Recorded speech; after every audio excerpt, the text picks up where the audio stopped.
কি রে, তোর না স্পটে যাওয়ার কথা? কোন স্পট রে? কিসের স্পট? আরে ওই যে হানিফ সাহেবের মেয়ের বিয়ের ইভেন্টের ওই যে স্টেজটা তোর দেখতে যাওয়ার কথা ছিল না? ও হ্যাঁ, আচ্ছা শোন তো, সে বল।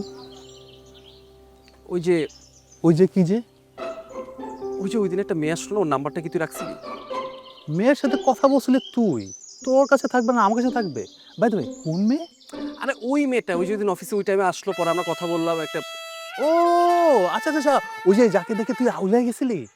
আচ্ছা, আউলায় গেছিস তুই আর নাম্বার রাখবো আমি? আউলায় ঠিক আস? তুই তোর অফিসের কাজটা কি করস ভাই? সারাদিন তো ঘুরেই বেড়াস। হ্যাঁ, একটা ফোন নাম্বার রাখতে পারছ? একটা ক্লায়েন্ট আসছে তো বেসিক যে ফোন নাম্বারটা রাখতে হবে, ইমেল রাখতে হবে, তো ওরা তোর আমার এখন শিখাইতে হবে ব্যবসায়ী জায়গায় এসে। অফিসে বসে বসে আমি কি করি? তোমার কাজ তুমি ঠিক মতো ডিল করো, বুঝছো? আমার লাগে পাট টাট মাইরো না। আচ্ছা ঠিক আছে, আমি ডিল করবো। আচ্ছা, এটা একটা ছোট একটা ক্লায়েন্ট, এটা তো টেনশনে কি আছে আমি বুঝতেছি না ব্যাপারটা। ছোট ক্লায়েন্ট না?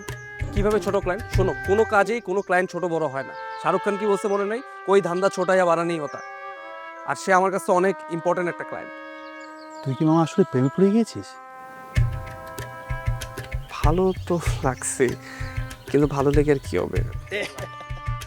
এই তো মামা, তুমি তো স্ববিরোধী একটা ব্যাপার করে ফেললা। তুমি কিন্তু সবসময় বলে বেড়াও যে ইভেন্ট ম্যানেজমেন্ট কোম্পানিটা হচ্ছে হলো একটা সরকারি চাকরিজীবীর মতো, যেখানে আবেগের বশবর্তী আর কোনো কিছু করা যাবে না। কিন্তু তুমি কিন্তু সেই ক্লায়েন্টের প্রেমে পড়ে গেলা, আবার মনে মনে আবার বিয়েটিও করে ফেলতেছো নাকি? হ্যাঁ প্রেমে পড়ি নেই, ভালো লাগছে। আর প্রেম কিভাবে হবে? ওর তো বিয়ে ঠিক হয়েছে, বিয়ে করবে। মামা, এটা তো একদমই একটা আনলফুল একটা কাজ হয়ে গেল মামা।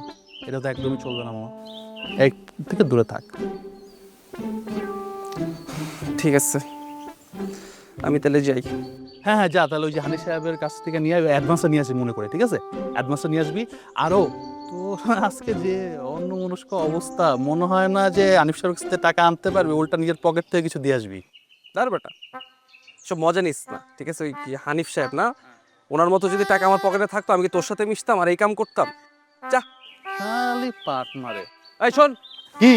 এরপর থেকে সবার নাম্বার ইমেল যা আছে সব রাখবি। তোরটা তুই দেখিস ঠিক মতো।